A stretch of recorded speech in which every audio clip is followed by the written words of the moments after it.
Resistance measurement topic चल रहा है ना। मेजरमेंट ऑफ रेसिस्टेंस में हम लोग लास्ट क्लास में ये देखे थे कि रेसिस्टेंस जो होते हैं तीन तरह की कैटेगरी में बांटा जा सकता है मेजरमेंट पॉइंट ऑफ व्यू से। एक होगा लो रेसिस्टेंस जो 1 ओम से लेस देन हो, उसके बाद मीडियम रेसिस्टेंस जो 1 ओम से 100 किलो ओम के बीच में हो, और तीसरा होता है हाई रेसिस्टेंस जिसको 100 किलो ओम से एबव जो भी रेसिस्टेंस होगा उसको हाई रेसिस्टेंस बोलेंगे। ठीक है, ये मेजरमेंट पॉइंट ऑफ व्यू से। इसके अलावा रेसिस्टेंस का अलग अलग मतलब क्लासिफिकेशन अलग हो सकता है, जैसे कि वायर बाउंड रेसिस्टेंस होता है, अलग मतलब उसके कंस्ट्रक्शन के हिसाब से उसका कैटेगराइजेशन अलग अलग हो सकता है। हम लोग वैल्यू पे अगर देखें तो वैल्यू के अकॉर्डिंग ये हम लोग 3 कैटेगरी में बांट सकते हैं। ठीक, अब इनका मेजरमेंट करना है हम लोगों को, तो मेजरमेंट के लिए तीनों का अलग अलग मेथड यूज होगा। एक ही मेथड से सबको मेजर नहीं किया जा सकता, क्योंकि कुछ इशू मतलब एक ही मेथड से सबको मेजर करोगे तो कुछ ना कुछ इशू आ जाएगा। जैसे देखो, हाई रेसिस्टेंस का जब हम लोग मेजरमेंट करते हैं तो लीकेज लीकेज करंट का कुछ इशू आता है, एक तो वो प्रॉब्लम हो गई। फिर तुम अगर लो रेसिस्टेंस का मेजरमेंट करते हो तो उसका जो लीड, जैसे मान लो रेसिस्टेंस बहुत कम है ना, तो तुम वायर उस पर कनेक्ट करोगे, जो वायर तुम वोल्ट मीटर के लिए वोल्ट मीटर को या फिर आम मीटर अगर तुम कनेक्ट कर रहे हो या फिर जो भी मीटर कनेक्ट कर रहे हो, उस वायर का अपना कुछ रेसिस्टेंस होगा। तो वो रेसिस्टेंस क्योंकि अब तुम्हारा जो जो तुम मेजर कर रहे हो उसका रेसिस्टेंस बहुत कम है, तो वो लीड वायर का रेसिस्टेंस उसमें इंक्लूड हो जाएगा। तो ऐसा ऐसा कुछ कुछ प्रॉब्लम आता है। इसीलिए हम लोगों को डिफरेंट मेथड्स यूज करने पड़ते हैं डिफरेंट रेंज के रेसिस्टेंस के लिए, है ना। तो हम लोग बारी बारी से सारे रेसिस्टेंस के मेजरमेंट का मेथड्स देखेंगे। अगर हम लोग देखें कि मेथड्स क्या क्या यूज किए जाते हैं, तो देखो लो रेसिस्टेंस के लिए हम लोग कौन कौन सा मेथड यूज करेंगे। वो है तुम्हारा आमीटर वोल्टमीटर मेथड, ठीक है, पोटेंशियोमीटर मेथड और केल्विन डबल ब्रिज मेथड। ये 3 मेथड जो होता है जो मोस्टली यूज किया जाता है किसके लिए, लो रेसिस्टेंस मेजरमेंट के लिए। अब तुम इसमें से ध्यान दो, ammeter volt meter method actually हम कल बताए हुए हैं, ठीक है, आमीटर वोल्ट मीटर मेथड हम एक्चुअली कल बताए हुए हैं। इसके अलावा देखो, ये तो तुम्हारा हो गया लो रेसिस्टेंस के लिए। मीडियम रेसिस्टेंस जो कि हम कल एक्सप्लेन किए थे, इसमें तो तुम्हारा था वोल्ट मीटर आमीटर मेथड। देखो वोल्ट मीटर आमीटर मेथड और आमीटर वोल्ट मीटर मेथड दोनों हम एक साथ बताए हुए हैं। कल का जो क्लास था उसमें हम लोग ये डिस्कस किए थे। जी सर। ठीक, अब इसमें क्या है, इसके बाद से जो अगला मेथड था सब्स्टिट्यूशन, है ना, तो सब्स्टिट्यूशन भी हम लोग पढ़ चुके हैं, सब्स्टिट्यूशन भी हो चुका है। फिर ओम मीटर मेथड, ओम मीटर हम लोग ऑलरेडी पढ़ चुके हैं, सीरीज टाइप शन टाइप ओम मीटर हम लोग पहले ही पढ़ चुके हैं। जब हम लोग एनालॉग इंस्ट्रूमेंट पढ़ रहे थे, गैल्वेनोमीटर पढ़ने के बाद से गैल्वेनोमीटर पीएमएमसी पढ़ने के बाद से हम लोग ओम मीटर डिस्कस किए थे, ठीक है। तो वहां ओम मीटर तुम्हारा कंप्लीट हो गया। इसके बाद से बचता है इसमें मीडियम रेसिस्टेंस में वीट स्टैंड, है ना, तो इसको पढ़ना बाकी है। इस वाले में हम लोग को केल्विन डबल ब्रिज पढ़ना है और पोटेंशियोमीटर मेथड पढ़ना है, ठीक। और उसके बाद से हाई रेसिस्टेंस का मेजरमेंट आता है, तो इसमें देखो बहुत सारे मेथड्स हैं, जिसमें से एक मेथड तुम्हारा है मेगर। तो मेगर हम लोग ऑलरेडी पढ़ चुके हैं, तो एक मेथड तो इसका खत्म हो चुका है ना। अब बचा ये सब, ठीक, ये तीनों जो बचा इसको हम लोगों को पढ़ना बाकी है, ठीक है। इलेक्ट्रिकल के पॉइंट ऑफ व्यू से देखो तो इलेक्ट्रिकल में डायरेक्टली तुम्हारा सिर्फ मेगर मेथड दिया है, ये तीनों मेथड तो दे दिया नहीं है, ठीक है। फिर भी हम लोग एक दो मेथड इसमें से पढ़ेंगे, ठीक है। और इसमें तुम्हारा बेटे, तो आज का जो क्लास होगा वो मेनली फोकस्ड होगा किन दो चीजों में, व्हीट स्टैंड ब्रिज हम लोग इसमें ये कवर करेंगे, ठीक है। तो मेरा मीडियम रेसिस्टेंस का मेजरमेंट कंप्लीट हो जाएगा अगर व्हीट स्टैंड ब्रिज हम लोग पढ़ लेते हैं तो। और उसके बाद से हम लोग पढ़ेंगे केल्विन डबल ब्रिज। ये दोनों जो टॉपिक है वो आज के लेक्चर में कंप्लीट कर दिया जाएगा, है ना। और जी उसके बाद जो अगले जो क्लास होगा उसमें पोटेंशियोमीटर मेथड होगा, फिर जो तुम्हारा हाई रेसिस्टेंस के मेजरमेंट के लिए जो भी मेथड्स हो वो यूज होंगे, ठीक है। इतना पॉइंट ऑफ व्यू क्लियर हो चुका है, क्या कैटेगरी रेसिस्टेंस का क्या कैटेगरी है, कैसे कैसे उनको मेजर करना है, ठीक। अब हम लोग आते हैं,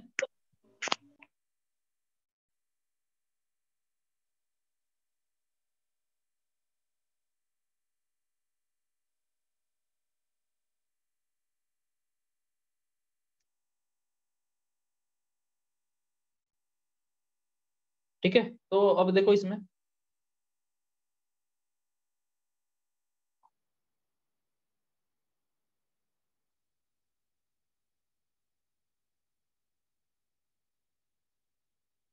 हाँ, तो हम लोग अब कौन सा देख रहे हैं, मेजरमेंट ऑफ रेसिस्टेंसेस, ये देख लिए, वोल्टमीटर अमीटर मेथड ये सारा देख चुके हैं हम लोग।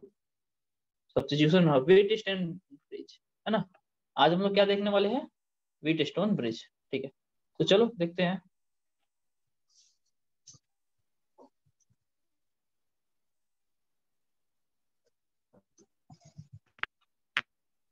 तो देखो व्हीट स्टोन ब्रिज में बेसिकली होता क्या है, ठीक, वीट स्टोन हम लोग बीज लगेंगे जानने ना, वीट स्टोन का क्या मतलब हो गया जी, गेहूं सब सब जो है सब नाम के साथ, तो वीट स्टोन ब्रिज जो है ये किसी पार्टिकुलर व्यक्ति के नाम पे होगा, ठीक है। बचपन में शुरू में पढ़ा मेरे लिए, तो वो वीट स्टोन सोचते थे कि गेहूं पत्थर क्या है यार, ठीक है। तो बेसिकली ये नाम होगा जो ये कॉन्सेप्ट होंगे भैया उनका, ठीक है। तो देखो इन्होंने क्या कहा कि आपको रेसिस्टेंस अगर मेजर करना है, ठीक, इसके लिए हम लोग एक ब्रिज का कंस्ट्रक्शन करते हैं। देखो ये हो गया वो ब्रिज, ठीक, इसको हम लोग क्या किए, एक ब्रिज बोल दिए हैं, ठीक है। ये ब्रिज ऐसे इस तरह बोल रहे हैं ना, ये इस तरह का जो स्ट्रक्चर है, तुमको जहां भी इस तरह का जो रेसिस्टेंस का इम्पेडेंस का कोई स्ट्रक्चर दिखेगा ना, उसको ब्रिज बोल दिया जाता है, ठीक है। अब ये ब्रिज जो होता है एसी हो सकता है, टीसी हो सकता है। फिलहाल जो ये ब्रिज है,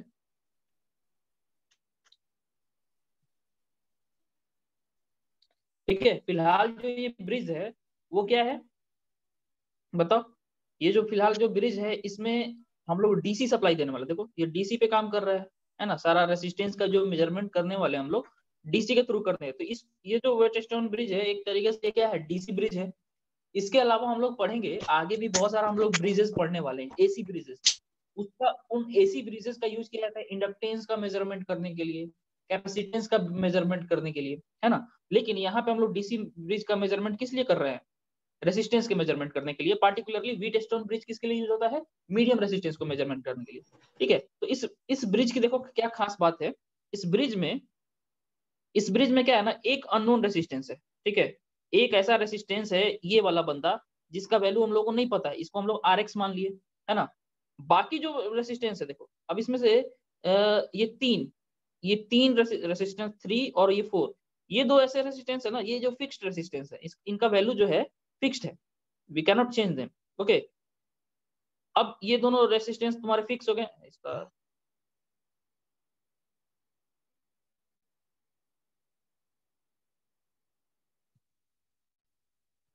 ठीक है। तो हम लोग अब इसको जो क्या कर सकते हैं, चेंज नहीं कर सकते, है ना। तो इस रेसिस्टेंस को मान लो अगर हम चेंज नहीं कर सकते, ये फिक्स रेसिस्टेंस हो गया, ठीक, R3 और R4। और एक और बंदा है एक नया, ये जो है ये R2, ये तुम्हारा वेरिएबल रेसिस्टेंस हो गया, है ना। तो तीन, तो इस में तुमको क्या क्या दिख गया जी, एक तुम्हारा अननोन रेसिस्टेंस, दो तुम्हारे हो गए फिक्स्ड रेसिस्टेंस, और एक तुम्हारा हो गया वेरिएबल रेसिस्टेंस। इतना चीजों से मिलकर ये बना हुआ है।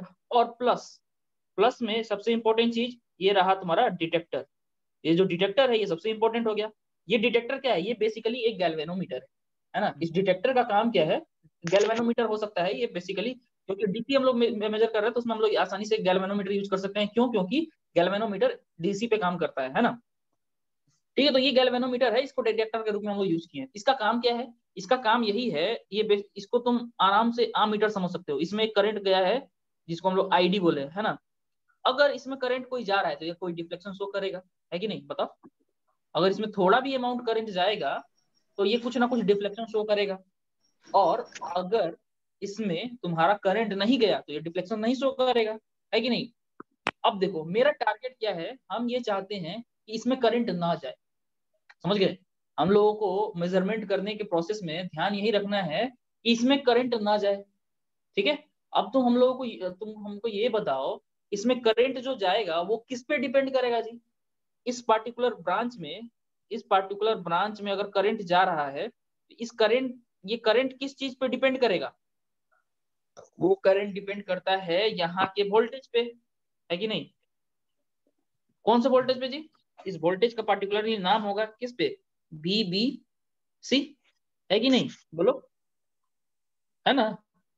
बताओ मेरे को, ये जो VBC जो वोल्टेज है उसी पे ना ये इसका करंट डिपेंड करेगा, है ना। VBC अब डिवाइडेड बाई क्या, इसका जो रेसिस्टेंस होगा उतना उतना रेसिस्टेंस से अगर तुम डिवाइड दे दोगे तो ये तुम्हारा उतना ही करंट इसमें फ्लो करेगा, है कि नहीं। इतना बताओ, इतना कंसेप्ट क्लियर है ना तुम लोगों का। Yes sir.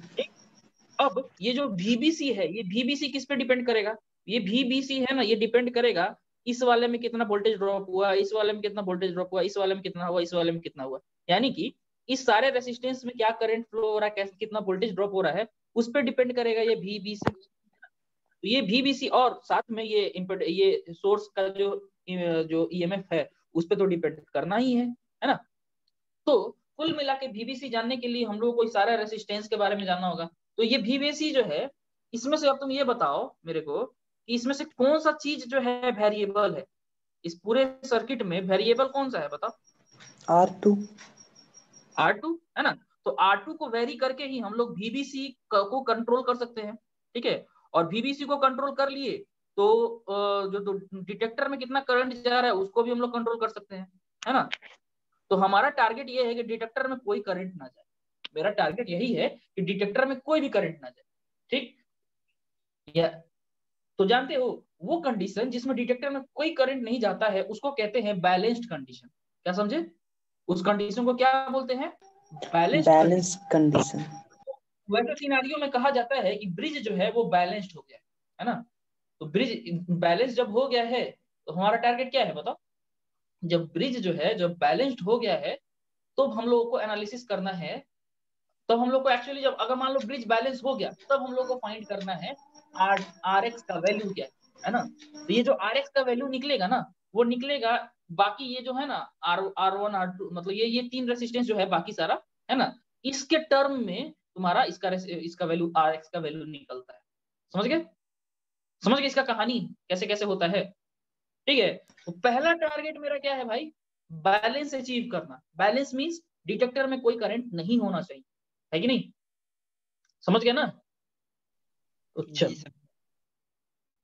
तो देखो यहाँ पे अब इस सर्किट का अब देखो हम जो जो चीजें तुमको अभी तक बताए हैं वो तो तुम भूल नहीं जाओगे, इसलिए कुछ ना कुछ तो तुमको थ्योरेटिकल लिखना ही पड़ेगा, ठीक है। तो देखो क्या क्या चीजें लिखी गई हैं वो थोड़ा थोड़ा सा देख लो। वीटस्टोन ब्रिज जो होता है कॉमनली यूज किया जाता है किसके लिए? मीडियम रेसिस्टेंस के लिए। सबसे पहला पॉइंट, मीडियम रेसिस्टेंस को मेजर करने के लिए ही इसका यूज किया जाता है। ये ऑब्जेक्टिव का पहला क्वेश्चन, समझे? व्हीटस्टोन ब्रिज किसके लिए यूज किया जाता है? ऑब्जेक्टिव में आएगा low resistance, high resistance, medium resistance, तो मीडियम रेसिस्टेंस। इसके अलावा देखो व्हीटस्टोन ब्रिज में क्या होते हैं? 4 आर्म होते हैं, है ना, together with voltage source and a galvanometer जिसको नल डिटेक्टर कहते हैं। तो देखो एक बैटरी सोर्स है, एक नल डिटेक्टर है और 4 रेसिस्टेंस है। ये बना हुआ ये सर्किट का फिगर तुमको दिखाया गया हुआ है।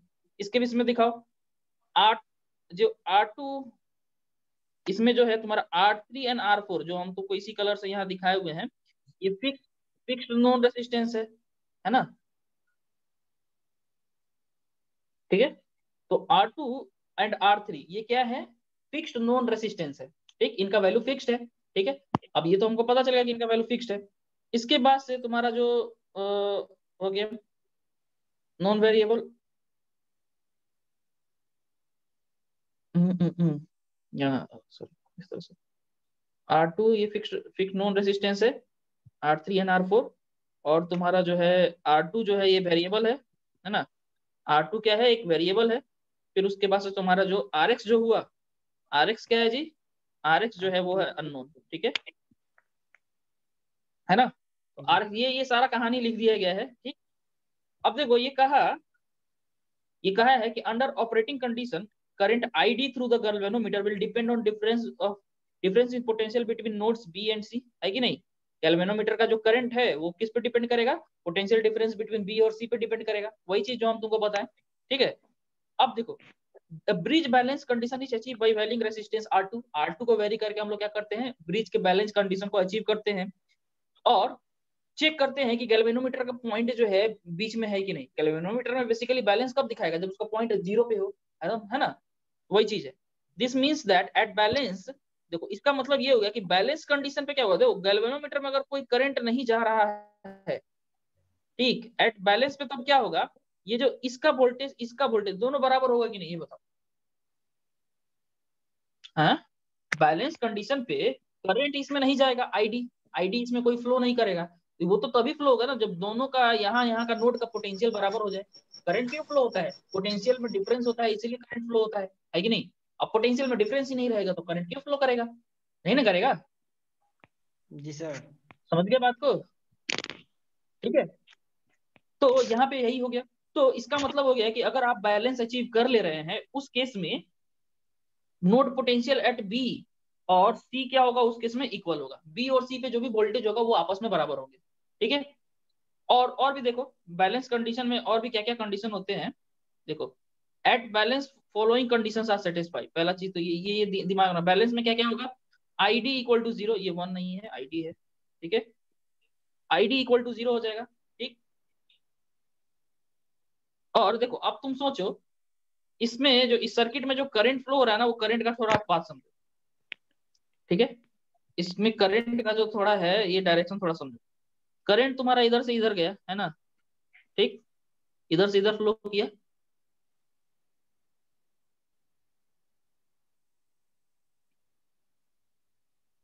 करंट तुम्हारा ए से बी गया मान लो, है ना, तो ए से बी जो करंट गया उसको हम लोग आई वन माने हुए हैं। दिख रहा है क्लियरली, आर एक्स में जो करंट फ्लो हो रहा है उसको आई वन माने, है ना।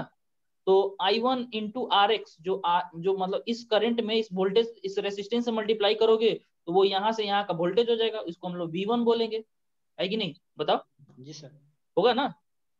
इसके बाद से तुम्हारा यहाँ से जो इस ब्रांच में करंट फ्लो हो रहा है आर थ्री में, उस करंट को बोल दिए हम लोग आई थ्री, ठीक है, इस करंट को क्या बोल दिए, आई थ्री। अब यहाँ के बाद से जो करंट गया है ना, वो एक तो इधर गया है और दूसरा इधर गया है, समझ गए, करंट यहाँ से इधर गया है और दूसरा इधर गया है, लेकिन बैलेंस्ड कंडीशन में आईडी में कोई करंट नहीं होगा, है कि नहीं, बताओ। बैलेंस्ड यस कंडीशन में सर। जब आईडी में कोई करंट नहीं होगा तो तुम्हारा आई वन जो होगा वो आई थ्री के बराबर होगा कि नहीं, बताओ। Yes sir. हाँ, हो जाएगा ना। तो उस केस में तुम्हारा आई वन जो है वो आई थ्री के बराबर हो जाएगा, ठीक है। तो देखो हम लोग क्या किए, तो इसीलिए लिखे कि बैलेंस्ड कंडीशन में क्या होगा, आईडी जो होगा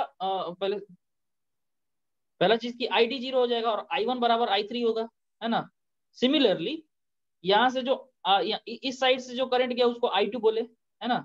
अब ये करंट इधर कोई करंट नहीं जा रहा है तो ये करंट सीधे इसमें चला जाएगा, यानी कि I two equal to I four हो जाएगा। ये भी क्लियर, जी सर। ठीक है। तो जब तुमको इतना क्लियर हो गया, बढ़िया बात है। बैलेंस कंडीशन में ये सारा सिचुएशन होगा, है ना। अब देखो दूसरा पॉइंट क्या है, ये तो करंट की बात हो गई। दूसरा पॉइंट ये है कि बी और सी जो वोल्टेज जो है दोनों का बराबर है ना, लिखा हुआ है बी और सी को बराबर है ना, बी बराबर बी होते हैं। वोल्टेज को वोल्टेज को बी बराबर ये आवाज नहीं। नेगेटिव पॉइंट का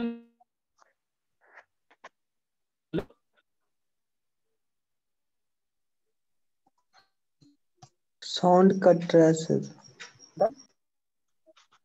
वो हो जाता है थोड़े दिन में।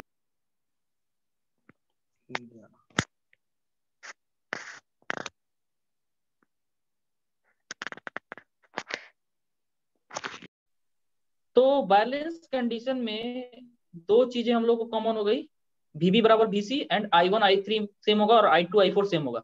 अब ये सवाल ये है कि वीडी वीबी और वीसी ये होगा कितना, है ना। तो तुम इस सर्किट में ध्यान से देखो तो ये जो डी वाला जो टर्मिनल है वो कनेक्टेड कहाँ से है, यहाँ से यहाँ पे, इसके नेगेटिव टर्मिनल से, है ना, समझे। तो इस बी पॉइंट पे जो वोल्टेज होगा, देखो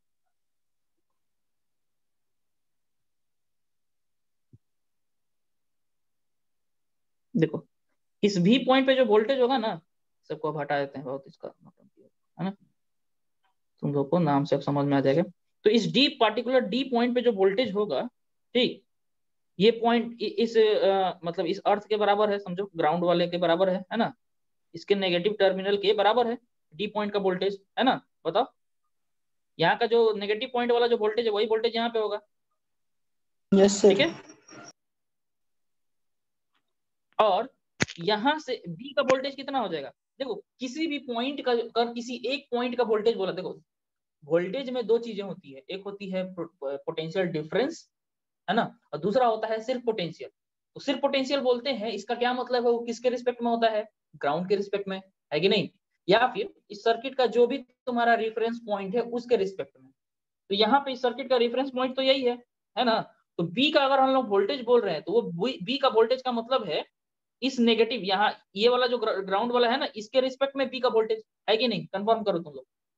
बी के वोल्टेज, बी अगर हम बोल रहे हैं बी पॉइंट बी का वोल्टेज क्या है, तो वो वोल्टेज सिर्फ पॉइंट बी बोलने से नहीं ना होता है जी, वो वोल्टेज होता है इस पॉइंट और इस पॉइंट के बीच का डिफरेंस, है ना।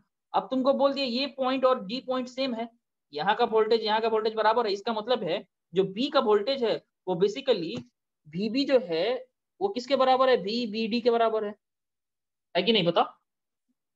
वीबीडी में जो भी वोल्टेज होगा वही वोल्टेज तुम्हारा क्या होगा, बी के पास होगा, समझ गए। और VC सिमिलरली VC जो VC होगा वो किसके बराबर होगा, VC जो होगा ना वैसे ही वो VCD के बराबर होगा। ठीक है, क्लियर है ये पॉइंट। Yes sir. ठीक है,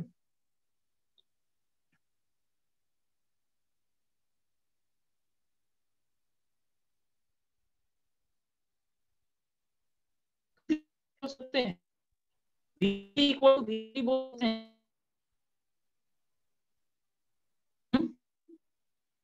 हाँ, VBD VCD बोलते हैं। Similarly, जब तक भी साउंड कट रहा है सर।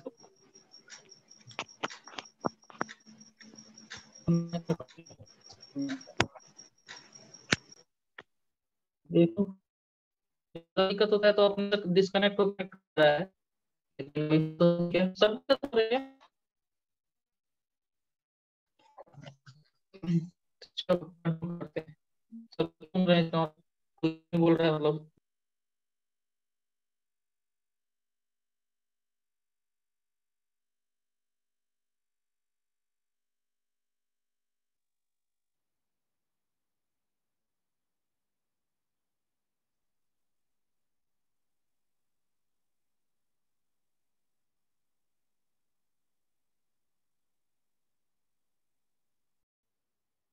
ओके, थोड़ा कनेक्शन का इश्यू था, है ना। तो हम लोग को क्या कंक्लूजन मिला कि VBD जो वोल्टेज होगा, VB बराबर VC है, दैट मींस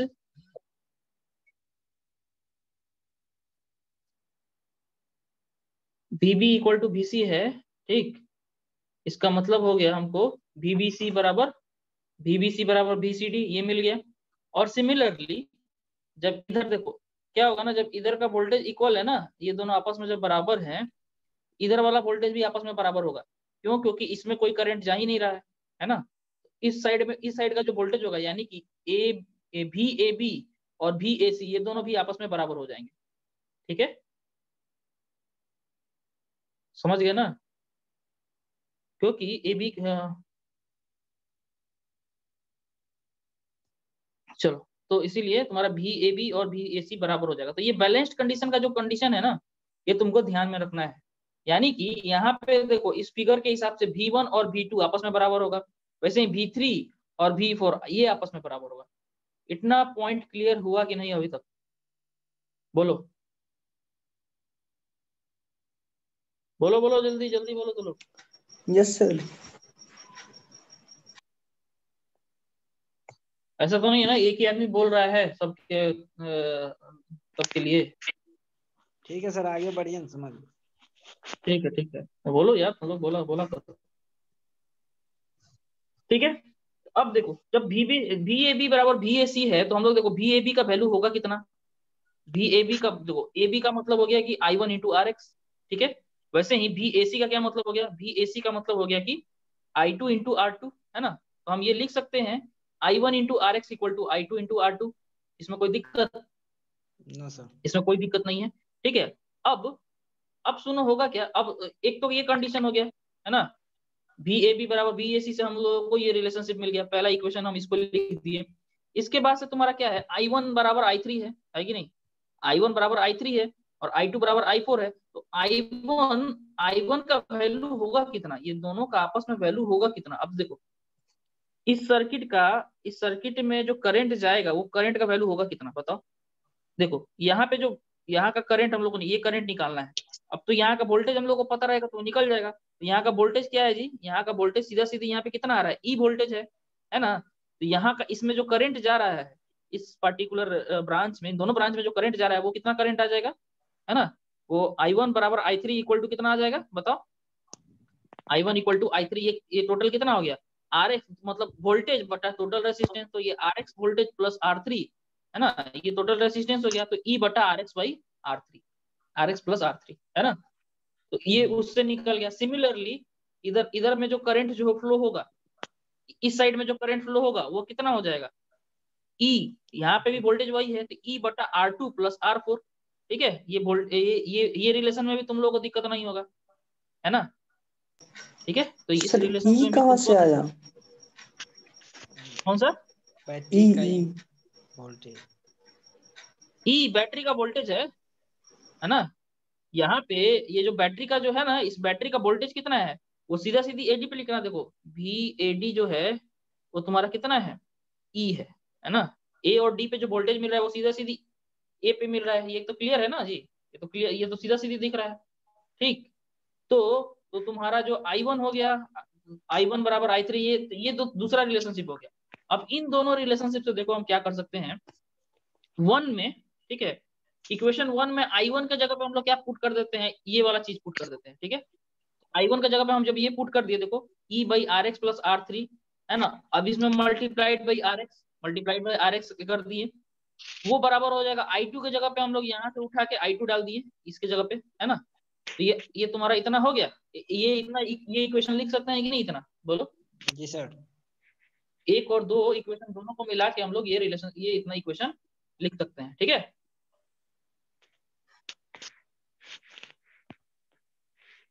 ओके। अब इतना अगर तुम समझ गए हो तो इसके बाद अब इसमें कुछ बचा नहीं है ज्यादा, ठीक है, तो इसके बाद से अब हम लोग इसी को थोड़ा सा और एक्सप्लोर करेंगे इस चीज को, है ना, इसके बाद से यहाँ से हम क्या लिख सकते हैं वो देखो, इसके बाद से हम ये लिख सकते हैं, देखो इसका हम लोग जो ई है ऊपर में दोनों तरफ का, इस ई, ये ई और ये ई कट जाएगा कि नहीं, बोलो, कट जाएगा।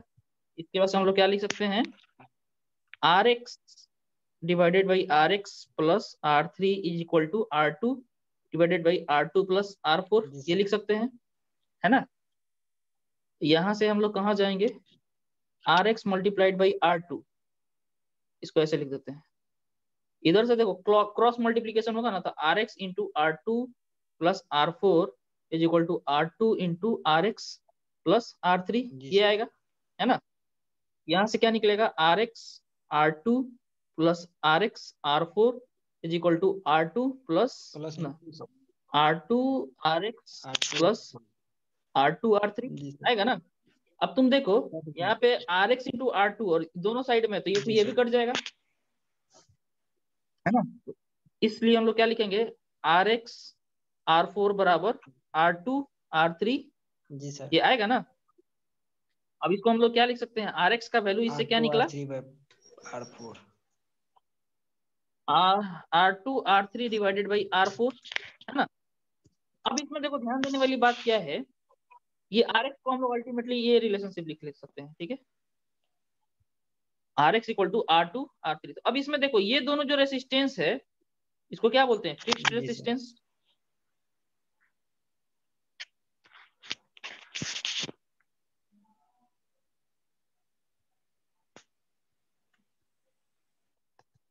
और जबकि तुम्हारा R2 क्या है, ये बताओ, R2 वेरिएबल है ना, ठीक है, तो RX का जो वैल्यू है, ठीक, RX का वैल्यू हमको इन सब चीजों से पता चल जाएगा आसानी से, रेसिस्टेंस के मेजरमेंट के लिए इतना सारा चीज अगर हम लोग को पता है तो हम लोग को निकल जाएगा RX का वैल्यू। तो इस तरीके से हम लोग मीडियम रेसिस्टेंस को व्हीटस्टोन ब्रिज के थ्रू मेजर करते हैं, समझ गए, है ना। तो शुरुआत कैसे करेंगे, शुरुआत करने से पहले हम लोग को क्या कर, R2 को घुमा कर R2 का वैल्यू उतना पे लेके आना पड़ेगा ताकि करंट जो तुम्हारा है वो क्या हो जाए, जीरो हो जाए, डिफ्लेक्शन मतलब जो तुम्हारा गैल्वेनोमीटर के थ्रू जो करंट जा रहा है वो जीरो हो जाए, वो एक बार जीरो हो गया उसके बाद से कैलकुलेशन सिंपल है, ये फॉर्मूला निकल गया, है ना, ठीक है। इसीलिए बोला 10 measurement of unknown resistance is made in terms of 3 known resistances, ठीक है।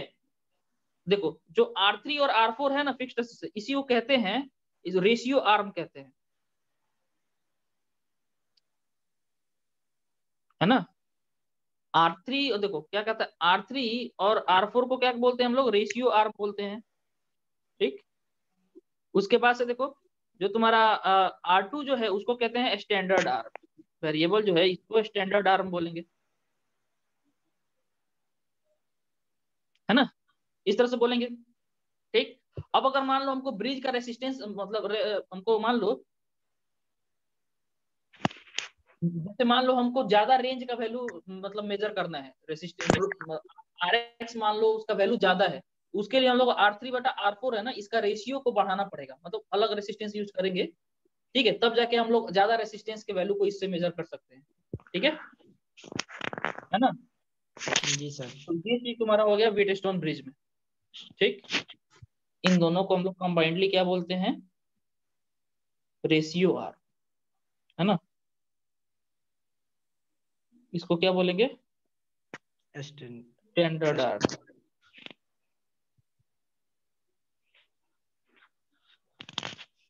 समझ गए, बाकी तो सब सही नहीं हुआ है।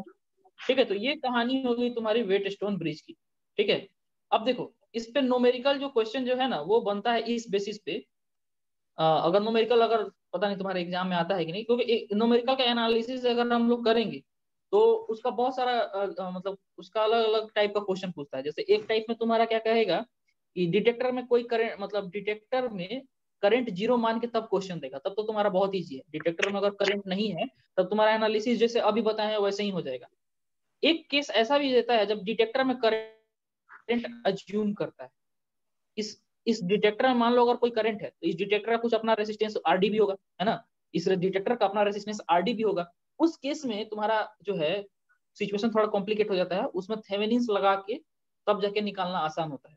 तो वो न्यूमेरिकल वाला पॉइंट ऑफ व्यू हम तुमको अभी नहीं बता रहे हैं, क्योंकि हमको नहीं लगता कि वो उतना पूछेगा। समझ गए, अगर पूछता होगा क्वेश्चन में तुम लोग देखना तो बाद में हम लोग बता सकते हैं इसको। ठीक है, क्वेश्चन अगर प्रीवियस ईयर का तुम लोग लेके आओगे, अगर हमको दिखा तो बाद में हम तुम लोग को एक्सप्लेन कर देंगे, है ना। तो फिलहाल के लिए इसको सिंप्लीफाइड करके इतना ही पे रखते हैं। ठीक है, इसके बाद से जो है हम लोग मीडियम रेसिस्टेंस यहाँ के बाद यहाँ तक हम लोग कंप्लीट कर चुके हैं, है ना। ये जो हमारा व्हीटस्टोन ब्रिज के साथ हम लोग मीडियम रेसिस्टेंस का मेजरमेंट कंप्लीट कर चुके हैं। अब जो नेक्स्ट है वो है लो रेसिस्टेंस का मेजरमेंट, और वो लो रेसिस्टेंस के मेजरमेंट में सबसे पहला मेथड जो था आमीटर वोल्ट मीटर था, है ना। आमीटर वोल्ट मीटर जो था वो हम तुम लोग को बता चुके थे। यहाँ पे देखो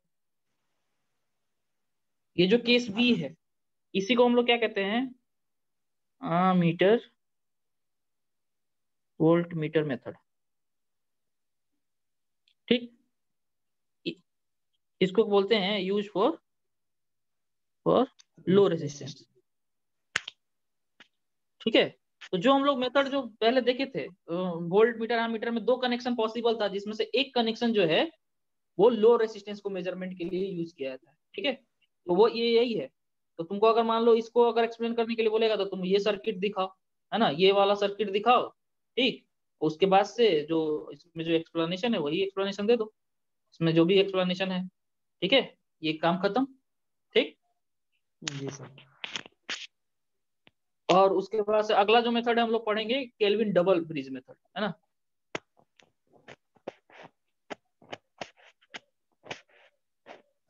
यहाँ पे ये वोल्ट मीटर अमीटर मेथड लिख दिया है ना, इसको हम काट देते हैं, मीटर वोल्ट मीटर मेथड लिख देते हैं। ठीक है, हम लोग अपने हिसाब से इसको लिख सकते हैं। ठीक,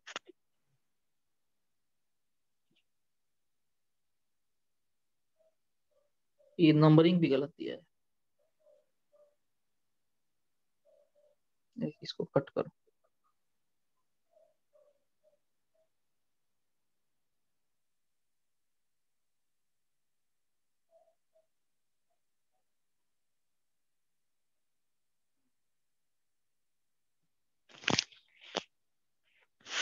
लो रेजिस्टेंस को मेजर करने के लिए डिफरेंट मेथड कौन कौन सा है, तो पहला तुम्हारा हो गया ammeter volt meter method.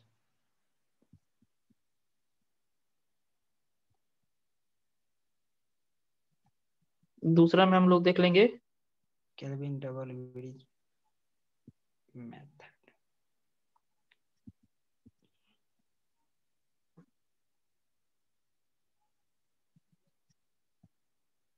Potential.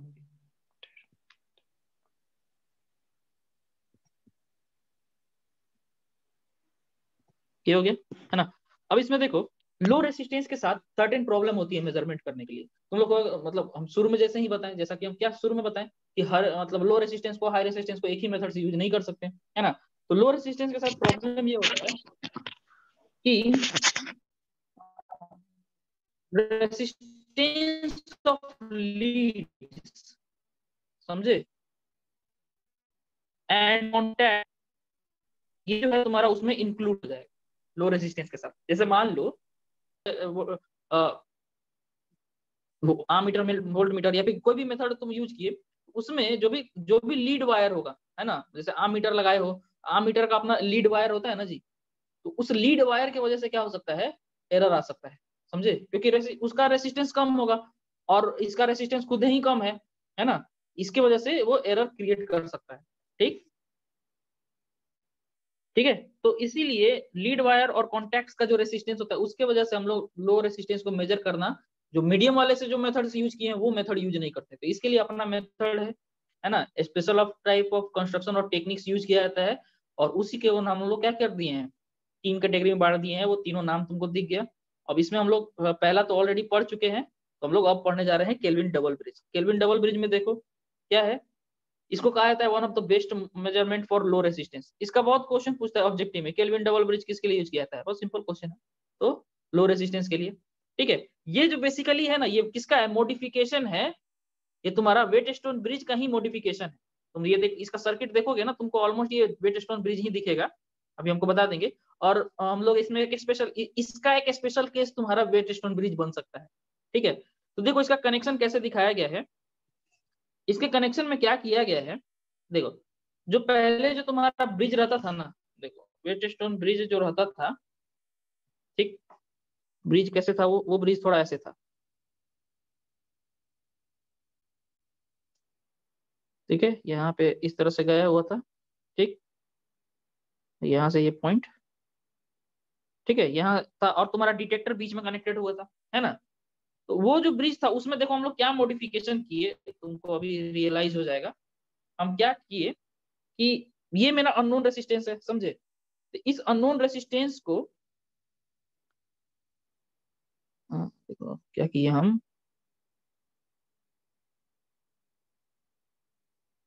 इसको हम, इसको जो मान लो ये जो रेसिस्टेंस है ना,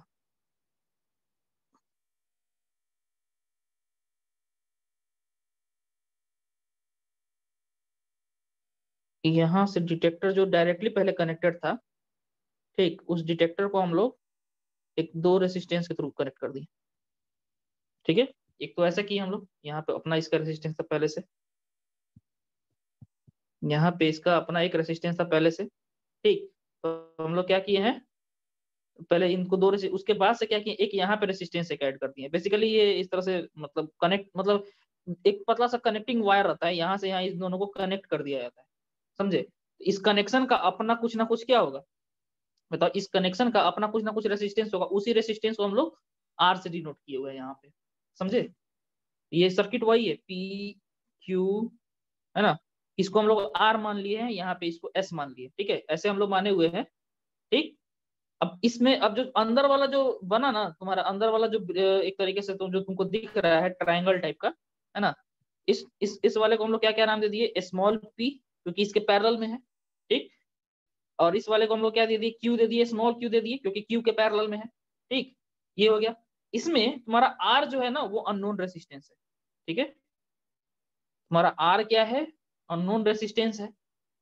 ठीक है, तो देखो इसमें जो है बेसिकली अब तुम्हारा 2 ब्रिज हो जाएगा। 2 ब्रिज कैसे दिख जाएगा, तुमको रियलाइजेशन कैसे करना है, देखो एक ब्रिज इस तरह से हो गया ऐसे, समझे, और दूसरा ब्रिज तुम्हारा है आ, इसके थ्रू है, आ, इधर से ऐसे, ठीक है, ये इस तरह से मतलब एक दूसरा ब्रिज बन रहा है, समझे, यहाँ से इस तरह से मतलब मिला के, तुमको ऐसे दिख नहीं रहा होगा, ठीक है, लोग आगे देखेंगे, उसका डिटेक्टर हटा देंगे तो और क्लियर एक डायग्राम बनेगा, वहां से तुमको और क्लियर हो जाएगा।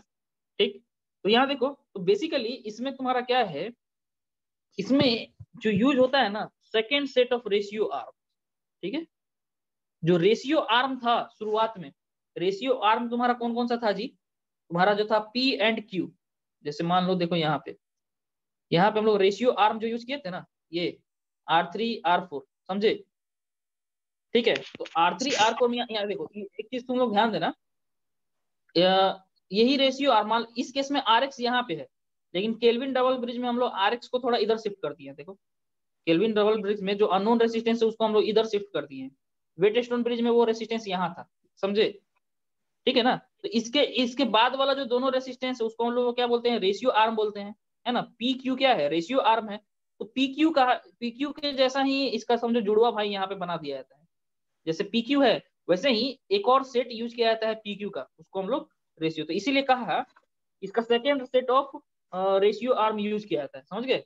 PQ पहले ही रेशियो आर्म था, है ना? तो उसका एक सेकेंड सेट यूज किया जाता है। ठीक है, ठीक है। अब इसका क्या एडवांटेज है वो आगे क्लियर हो जाएगा तुम लोग को। ठीक, इसी का अब देखो, अब इसी PQ के यूज होने के वजह से ही इसका नाम क्या पड़ गया? Double bridge. सीधा सीधी बात, PQ को यूज करने की वजह से इसका नाम डबल ब्रिज है। और ये PQ जो अलग से जो हम लोग सेकेंड सीट रेशियो आर्म जो लगा रहे हैं ना, यही रीजन है, इसी के वजह से ही ये लो वैल्यू मेजर कर पाता है। अगर ये ना रहे तो लो रेसिस्टेंस को ये मेजर कर तो लेगा लेकिन एरर के साथ करेगा, है ना? ठीक है, तो चलो, तो R क्या है? यहाँ पे अननोन रेसिस्टेंस है। ठीक है, R तुम्हारा अननोन लो रेसिस्टेंस हो गया, इसको हम लोग को मेजर करना है। S जो क्या हो गया? एक स्टैंडर्ड लो वैल्यू है। ठीक है, एक स्टैंडर्ड लो वैल्यू है तुम्हारा रेसिस्टेंस का। और R जो है ये बहुत ही कम, मतलब R का जो देखो ये यहाँ पे जो स्मॉल r जो हम लोग यूज किए हैं ना, ये तुम्हारा क्या? वेरी लो, मतलब बहुत वेरी लो रेसिस्टेंस है। ये बेसिकली तुम्हारा क्या है? कनेक्टिंग लीड है। ठीक है, ये इस पॉइंट को हम लोग कनेक्ट करने के लिए जो ये कनेक्टर यूज किया है ना, उसका रेसिस्टेंस है, इसीलिए ये बहुत रेसिस्टेंस कम होता है, समझ गए? है ना? तो आर का रेसिस्टेंस बहुत ज्यादा कम होता है। बाकी जो तुम्हारा ये पी क्यू और ये तुम्हारा स्मॉल पी, ये सारा जो रेसिस्टेंस है ना, ये रेसिस्टेंस तुम्हारा मीडियम रेंज का होता है। ठीक, देखो ये जो होता है ये किसका है? मीडियम रेंज का है, समझ गए? ठीक है, अब इसमें बैलेंस कैसे कंडीशन अचीव किया जाता है? बैलेंस कंडीशन अचीव किया जाता है एस को एडजस्ट करके। जैसे उसमें R2 था, वहां यहाँ पे वो क्या है? एस। ठीक है, तो एस को एडजस्ट करके हम लोग क्या करते हैं? बैलेंस कंडीशन मतलब अचीव करते हैं। ठीक है, तो इसमें भी देखो, अब बैलेंस कंडीशन में इसमें क्या होगा?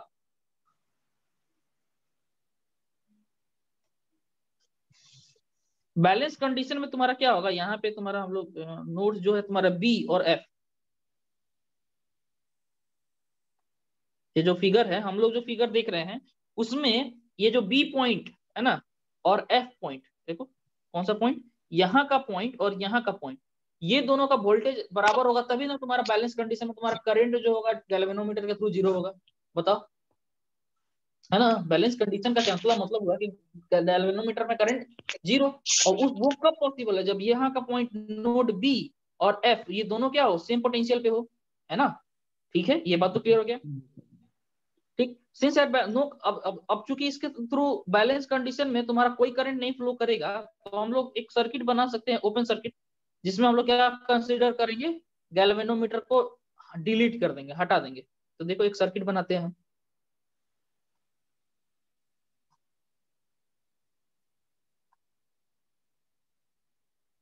यहाँ से एक रेसिस्टेंस ऐसे ले लिए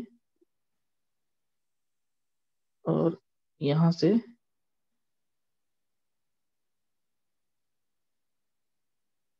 एक छोटा सा रेसिस्टेंस हम लोग आर ले लिए और यहाँ पे तुम्हारा एस हो गया। बहुत सुंदर फिगर नहीं बना है, मानते हैं। ठीक है, अच्छा इसको स्ट्रेट कर देते हैं, ज्यादा आसान हो जाएगा मेरे लिए। इस वाले को क्या करते हैं ना, स्ट्रेट कर देते हैं। ठीक, ठीक है, तो ये तुम्हारा हो गया कैपिटल P, ये कैपिटल Q, ये तुम्हारा स्मॉल p, ये स्मॉल q, ये छोटा r, ये कैपिटल R, ये s। ठीक, तो अब देखो यहाँ से हम डिटेक्टर हटा दिए, समझ गए? डिटेक्टर हटा दिए यहाँ से। ठीक है, और यहाँ से हम लोग वोल्टेज मान लो जो भी था वो दे रहे थे। ठीक है, डिटेक्टर क्या किए हैं? अब हटा दिए। क्लियर है सबको? तो डिटेक्टर हटा देने पे ऐसा सर्किट बनेगा। अब इसमें देखो, अब इसमें हम लोग कैसे एनालिसिस करेंगे डिटेक्टर में? अब ये देखो, यहाँ से करंट इधर जाएगा, है कि नहीं, है ना, और यहाँ से इसमें जो करंट जाएगा वो इधर जाएगा, है कि नहीं, ठीक है। तो हम लोग बारी बारी से अब देखो, अब ये तो सर्किट हो गया, अब इसका एनालिसिस बचता है, ठीक है। अब हम लोग क्या करने वाले हैं, केल्विन डबल ब्रिज का एनालिसिस करने वाले हैं। एनालिसिस करने का क्या मतलब हुआ कि हम लोग को रिलेशनशिप स्टैब्लिश करना है। रिलेशनशिप किसके बीच स्टैब्लिश करना है? अननोन रेसिस्टेंस के, अननोन रेसिस्टेंस का रिलेशनशिप बाकी सारे जो भी सर्किट का रेसिस्टेंस है उसके टर्म में, है ना। जैसे उसमें किए थे वैसे ही काम इसमें भी करना है। अब वो कैसे करते हैं, तो हम लोग क्या यूज करेंगे, केवीएल यूज करेंगे, है ना। बैलेंस कंडीशन मानेंगे और केवीएल यूज करेंगे। तो बैलेंस कंडीशन में हम लोग मान लिए, तो यहाँ से यहाँ के बीच क्या हुआ, यहाँ से और यहाँ के बीच में तुम्हारा क्या हुआ, कोई करंट नहीं फ्लो किया, है कि नहीं। यहाँ पे अगर मान लो गैल्वेनोमीटर था भी, तो तुम्हारा क्या है, गैल्वेनोमीटर में करंट कितना था, 0, है ना। गैल्वेनोमीटर में 0 करंट था, ठीक है, इतना बात क्लियर, ठीक। तो चलो,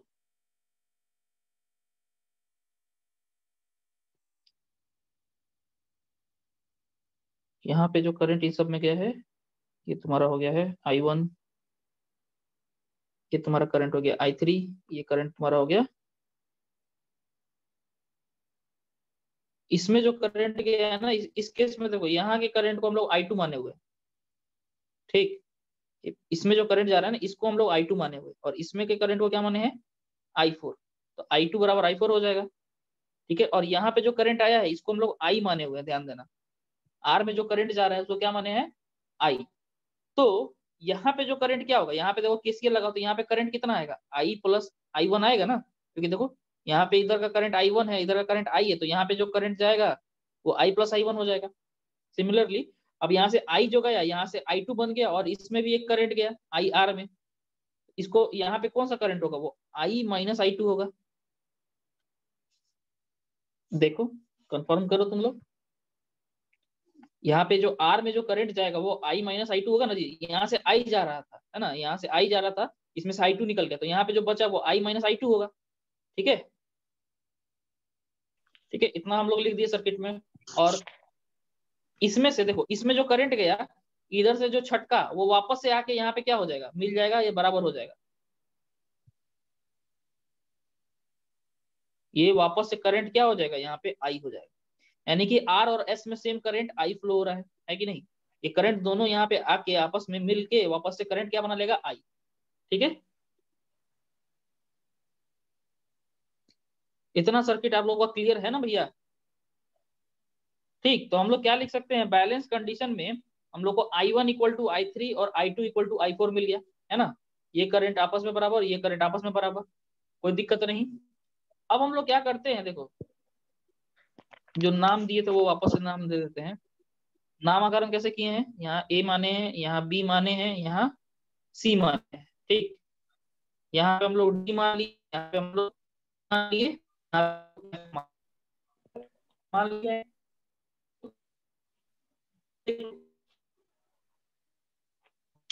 हम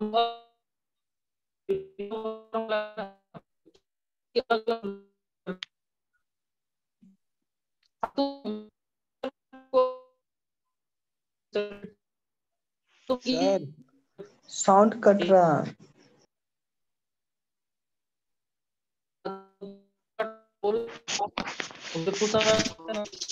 हो गया। जी सर। हाँ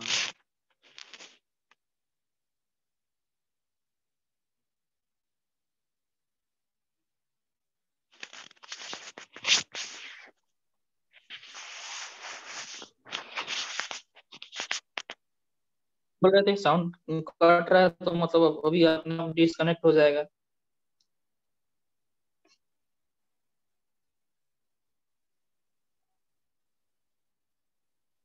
ठीक है, अब आ रहा है यस वापस से, सर। ऑडियो वीडियो क्लियर हुआ तुम लोग को, स्क्रीन शेयर होना, यस ठीक है। सर। तो हम लोग चलो एनालिसिस करते हैं, ठीक है। तो यहाँ पे एक चीज ध्यान दो, ये जो सर्किट है, ठीक, देखो तुम लोग को पता नहीं केवीएल लगाने का कितना एक्सपीरियंस है कि नहीं है, समझे। केवीएल यूवीएल लगाने का तुम लोग को एक्सपीरियंस कितना है नेटवर्क थ्योरी का। देखो यहाँ पे इस पार्टिकुलर में कोई करंट जा रहा है, ये बताओ, इसमें कोई करंट फ्लो हो रहा है? नहीं सर। बोलो, बैलेंस कंडीशन में तो नहीं हो रहा है, यानी कि इस गैल्वेनोमीटर में कोई वोल्टेज ड्रॉप नहीं होगा, है कि नहीं? यस है ना? सर। बोलो, यस सर। बी का पोटेंशियल एफ के पोटेंशियल के बराबर है, इन दोनों को हम लोग सेम पॉइंट कंसीडर कर सकते हैं ना, है कि नहीं? मतलब ये यस दोनों सर। एक तरीके से सेम पॉइंट हो गया है ना? तो यहाँ पे जब हम लोग वोल्ट इस सर्किट में हम लोग क्या करेंगे, यहाँ पे केवीएल लगाएंगे। ये एक लूप बनेगा ना, यहाँ से यहाँ एक लूप बनेगा, ठीक। इसमें हम लोग क्या करेंगे, केवीएल लगाएंगे, ठीक है।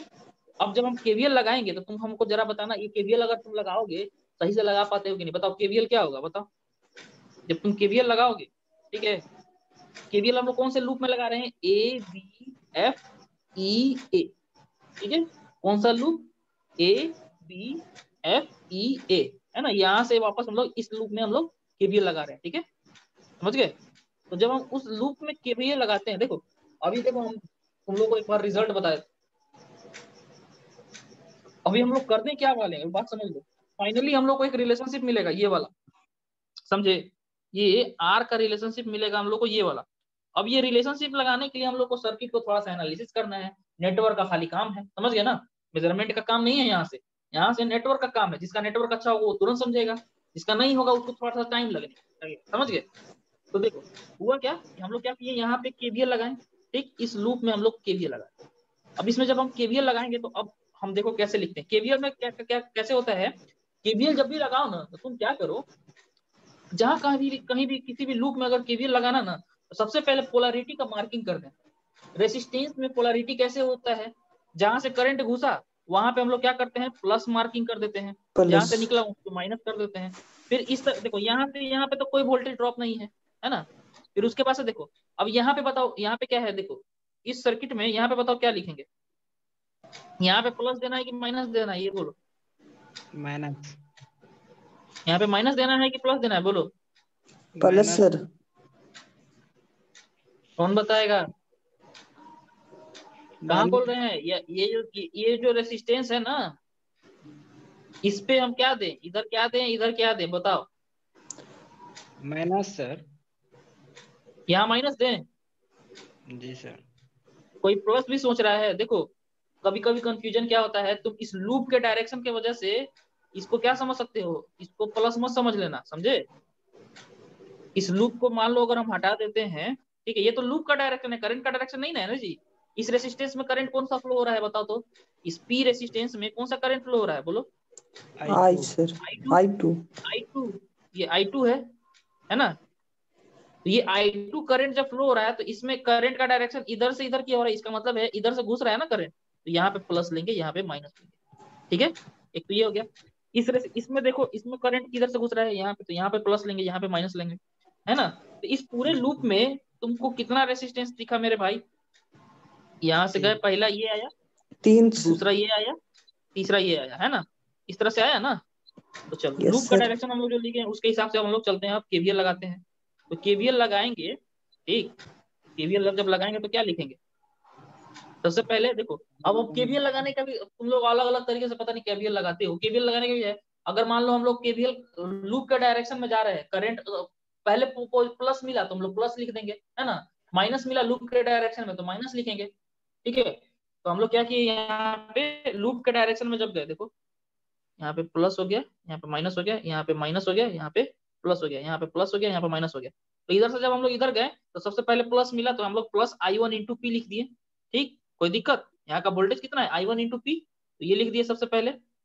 फिर जब हम यहाँ से जब वापस इधर गए, देखो इधर से हम जब वापस इधर इसमें आए तो हमको ये वैल्यू मिला, ठीक है। तो इसका इसका वोल्टेज यहाँ पे तो माइनस है ना, देखो इस लूप के डायरेक्शन के अकॉर्डिंग यहाँ पे माइनस है, तो इसलिए हम लोग क्या किए, पहले माइनस यहाँ डाल दिए, है ना। यहाँ पे माइनस डाल दिए, minus I2 into small P, देखो I2 इंटू स्मॉल पी लिखा गया है। फिर उसके बाद से जब हम वहां से घूम के इधर जब आएंगे, जब उधर से घूम के जब इधर आते हैं तो हमको क्या फिर से माइनस मिला, हम लोग माइनस I इंटू आर डाल दिए, ठीक है। तो ये इस तरह से केवीएल जब हम लगाएंगे तो हमको लूप में जब हम केवीएल लगाएंगे ना तो हमको इस तरह से मिलेगा, ठीक है। ये लूप का करंट सब तीनों का सम क्या होगा, 0 होगा, है ना। तो ये इससे जब हमको एक रिलेशनशिप मिला, I1 इंटू पी को हम लोग एक साइड रखे हैं, बाकी दोनों नेगेटिव वाले को एक साइड कर दिए, तो I2, ठीक है, I2 small p plus I into R, ये एक रिलेशनशिप मिल गया जिसको हम लोग मान लिया इक्वेशन 1। ठीक, आई होप कि तुम लोगों को केवीएल लगाए हैं वो समझ में आ गया होगा। हम खुद जी सर, समझ काफी गए सर। आराम से बताए हैं, उसको एक एक चीज करके बताए हैं। ठीक है, नहीं समझ में आएगा तो इत्मीनान से घर खुद से लगा के देखना, समझ में तुम लोग को हो जाएगा। ठीक है, ठीक, अब क्या करते हैं, एक तो इसमें लगा दिए, अब दूसरा जो केवीएल हम लोग को लगाना है ना, वो क्या करना है, इस सर्किट में लगाना है। देखो इस सर्किट में लगाना है, समझे? ठीक है, तुम अब केवीएल लगाने का डायरेक्शन तुम किधर से भी ले सकते हो, लेकिन लगाने से पहले क्या करना रहता है, केवीएल जब तुम लगाने जाओ उससे पहले तुम पोलैरिटी का मार्किंग जरूर कर लेना, है ना। तो इसमें जब तुम मार्किंग करोगे तो तुमको क्या फील होगा, इधर प्लस लगेगा इधर माइनस लगेगा, है ना। इसमें इधर प्लस लगेगा इधर माइनस लगेगा, इसमें इधर प्लस लगेगा इधर माइनस लगेगा, समझ गए? अब इसमें प्लस माइनस लगा दिए, अब तुम क्या करो, आसानी से केवीएल लगाओ, है ना। तो केवीएल जब तुम लगाओगे, मान लेते हैं हम लोग केवीएल में डायरेक्शन इधर माने हैं, ठीक है, सेकेंड केस में हम लोग डायरेक्शन इधर माने हैं, ठीक है, देख लो, इसी में हम लोग लगाते हैं, इसमें हम लोग डायरेक्शन इधर माने, इस तरह से हम लोग लूप लगा रहे हैं। तो ये पहले प्लस मिला, तो प्लस I3 इंटू क्यू लिख देंगे, तो देखो प्लस I3 इंटू क्यू लिख देंगे। फिर उसके बाद से हमको अगला रेसिस्टेंस ये वाला मिला, है ना, ये वाला, तो I into minus I into S लिख देंगे। इधर से जब हम लोग इधर जा रहे हैं तो यहाँ पे पहले माइनस मिला, तो I इंटू क्या कर देंगे, एस लगा देंगे। ठीक, यहाँ पे हम लोग माइनस आई इंटू एस लगा दिए। फिर सिमिलरली तीसरा जो रेसिस्टेंस मिलेगा वो I4 इंटू क्यू हो जाएगा, तो ये लगा दिए यहाँ पे। ठीक, अब उस जैसे इसका किए वैसे ही इसमें भी कर दिए, I3 इंटू क्यू को एक साइड रख दिए, दोनों नेगेटिव साइड को एक साइड ले दिए। अब इसको हम लोग क्या बोल दिए, इक्वेशन 2। ठीक है, ये दो इक्वेशन मिल गया, समझ गए? हम लोग धीरे धीरे प्रोसीड कर रहे हैं, फाइनल जो रिजल्ट है वो हम लोग को प्रूफ करना है, समझ लो।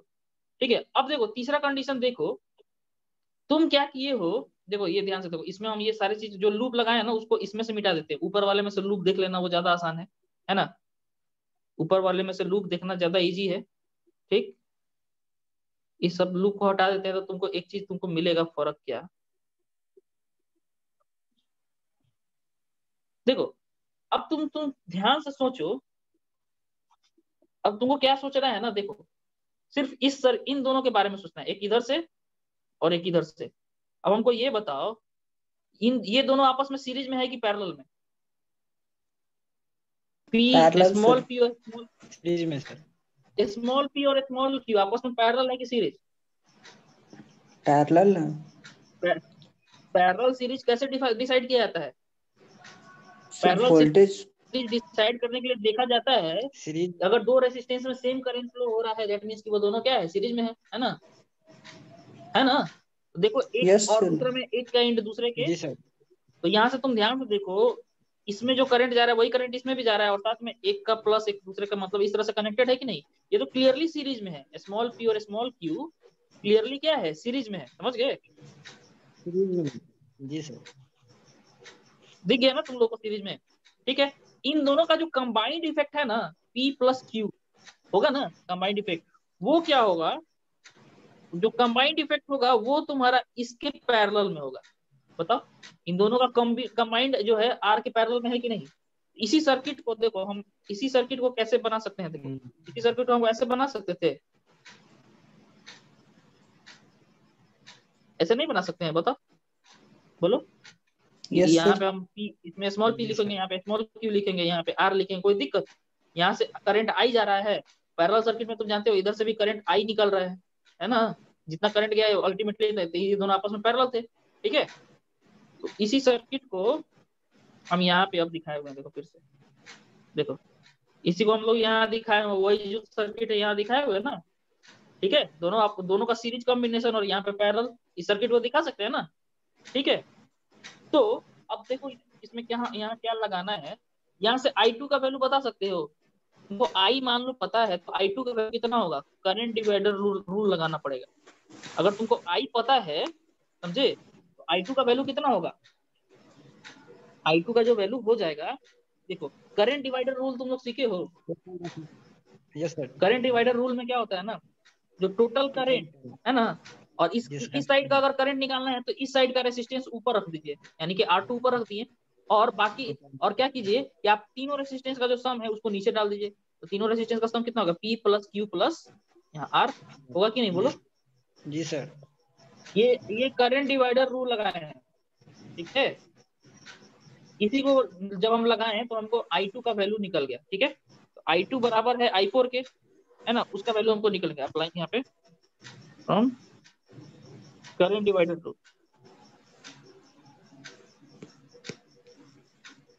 ठीक है। तुम लोग के लिए हो सकता है नया नया हो, या फिर तुम लोग एक्सपर्ट हो इसमें जानने में, ठीक। भूल गए थे ये सर। करंट डिवाइडर रूल तुम्हारा लग गया यहाँ पे, है ना।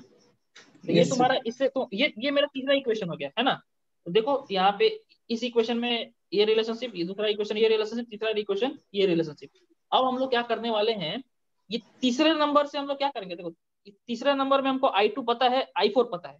अब इसमें भी देखो यहाँ पे I2, यहाँ पे जहां जहां I2 है उसके जगह पे हम लोग ये पुट करेंगे, जहां जहां I4 है उसके जगह पे ये पुट करेंगे, है ना। ताकि पूरा का पूरा इक्वेशन सिर्फ I के टर्म में हो जाए, है कि नहीं। सारा का सारा इक्वेशन किसके टर्म में हो जाए, I के टर्म में हो जाए, और इसके अलावा जो भी हो चीज, ठीक है।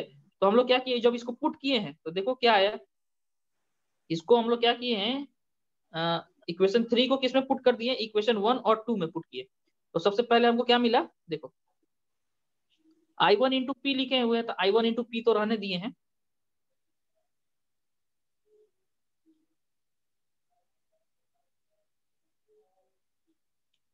1 और 2 को डिवाइड ठीक। किया। हाँ, एंड देन